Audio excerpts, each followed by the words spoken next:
Sveiki, toliau su jumis Gintarė ir Aušra ir aš tęsime žingsniavimą link savo karjeros laiptų. Tai šioje žingsnėje kalbėsime apie darbo paieškos būdus.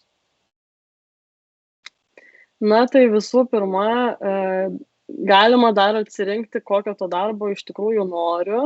Jeigu nesiseka ieškoti kvalifikuoto darbo, galite pradėti nuo workio, kur turėsite trumpalaikį vienai dienai, kitai dienai darbelį, kuris bus tiesiog paprastas ir galėsit irgi tuo pačiu susipažinti su tam tikrom įmonėm.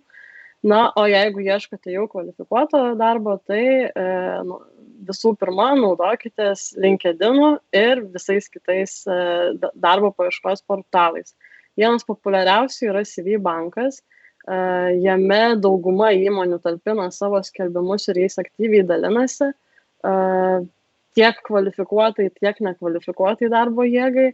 CV online yra labiau jau kvalifikuotesniai darbo jėgai, kur yra jau tam tikri specialistai, vadovų paieškos.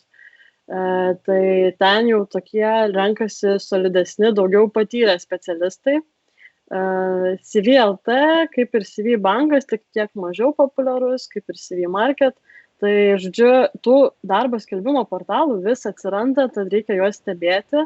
Tik tai jie ilgainiui turi tą tokį populiarumą savo, kad daugiau įmonių juo naudojasi. Tai pagrindiniai jūsų įrankiai iš šitų, sakyčiau, yra LinkedInas, CV bankas ir gali dar taip apžvelgti CV online.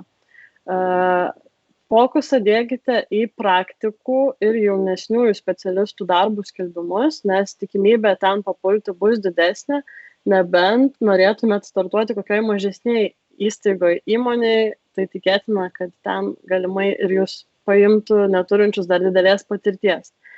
Tai galite taip pat naudotis darbinimo agentūromis, yra įvairiausių, tiek kvalifikuotai darbo jėgai, tiek nekvalifikuotai. Tai jų yra tiek Hedex, Alliance for Recruitment ir daugybė įvairių, nes agentūrams apsimoka darbinti įmonėms žmonės, jie taip užsideda savo didžiulius pelnus, galbūt net ir agentūrai norėtume dirbti. Ir dalinkitės drąsiai apie tai, kad ieškote darbo su visais aplinkiniais, draugais, pažįstamais, nes niekada nežinai, iš kur gali atsirasti galimybė ir įsidarbinti.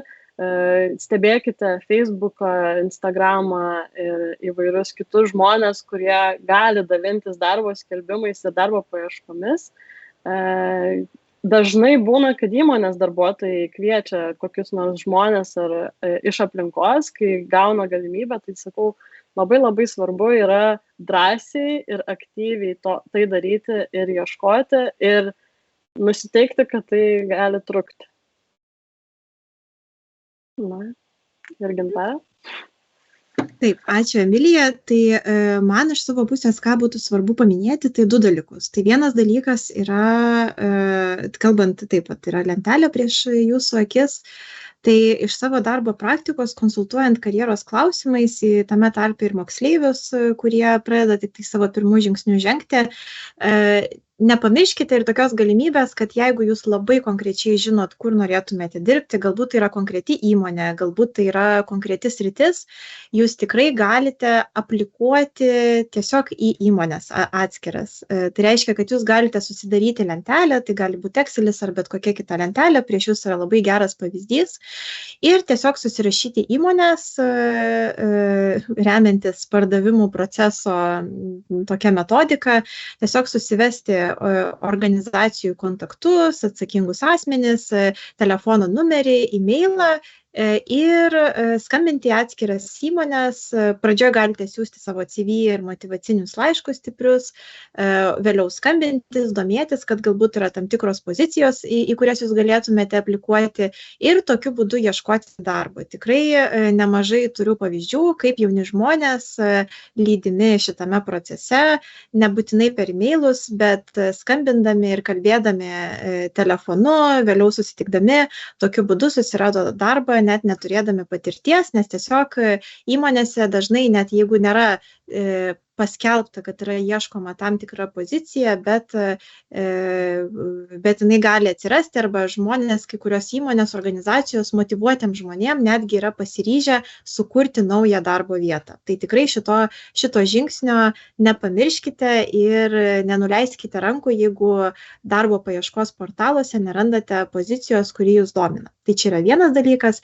Ir dar vienas dalykas, kurį taip pat neformaliai norėtųsi pasiūlyti, tai nepamirškite, kad kiekvienoje savivaldybėje, beveik kiekvienoje Lietuvoje, kiekvieną vasarą savivaldybė jaunimo srities skyrius organizuoja taip vadinamą vasaros užimtumo programą. Tai yra galimybė moksleiviams vasaros metui įsidarbinti į kažkokias konkrečias įmonės, kurios yra subsidijuojamos. Tai tos programos metai iš metų kinta, todėl kažkokių konkrečių pavyzdžių dabar nepateiksiu, nes galbūt jeigu jūs priklausomai nuo metų žiūrėsite šį grojaraštį, informacijų gali būti pakitusi, tačiau labai kviečiu kreiptis į savo savivaldybės jaunimo reikalų skyrių.